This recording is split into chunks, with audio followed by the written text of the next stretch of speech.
What could I have done to have brought about a change in that so that I could have been in the winner's circle and then been champion? Anybody been there?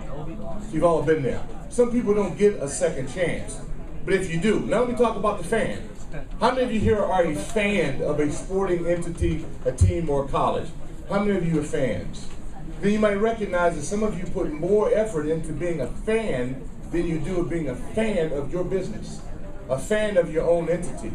You buy gear for the home team. You pay enormous prices of tickets for the home team, but you don't invest in educating yourself about your products.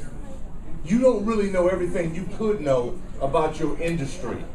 You have not read all of the publications that are out there that can help you increase your value in your own businesses, and you haven't done it. So you're not a fan of yourself. You're a fan of the home team.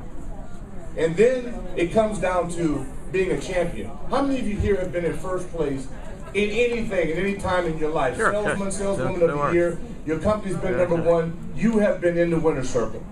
Okay, how many of you here can raise your hand and say that 2012 was your best year ever? Okay, no. Okay, your best year ever. Can't do that. Why do you think that? Did you join me, Carol? Come here, join me, please. That's okay. That shows you even more dedication. Here with a boot on, where some of you be home sucking your thumb, she's out here as a Viking getting this thing done injured. Tell us about your best year. I think it was my best year. Part of it was because I was 2010 Entrepreneur of the Year in Loudoun County. Wow, and great. I do a lot of follow-up after I've done a job for people.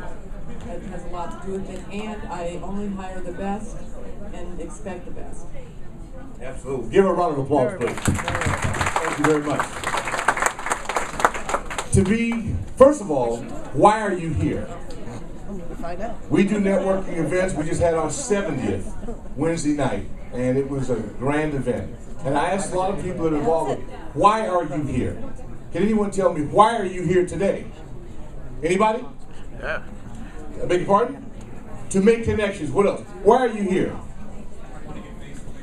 You want to go face to face? Why are you here? Let's hear it, Sinead. Why are you here?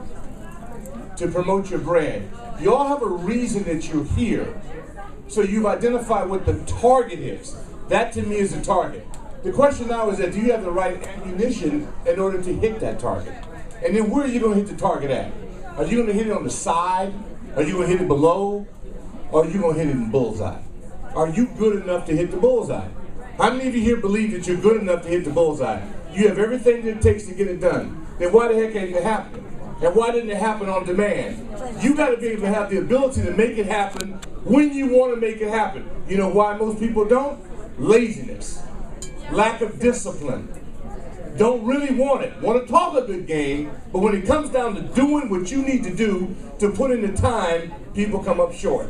And most of the people that come up short are the whiners who have excuses. I don't have one. Why didn't I get it done? Oh, I wanted to, but. Hey, I really was thinking about that, but. How many of you here in the excuse mode? You hear from people, they always come up short, and they've always got a reason as to why, and in most cases, guess whose fault it was? Your fault. Never theirs, always your fault. You stopped me. Had I only been able to do this, I woulda, shoulda, coulda, all words of losers. What you have to tell yourself and say to yourself right now is that, do you have what it takes to win? Look in the mirror and say, do I have what it takes to win? Do I have what it takes to get it done? More importantly, do I want to be a champion? Everybody wants to be. Every team wants to win. Very few do. People talk about winning as if it's easy. We've been through a 20-year drought here.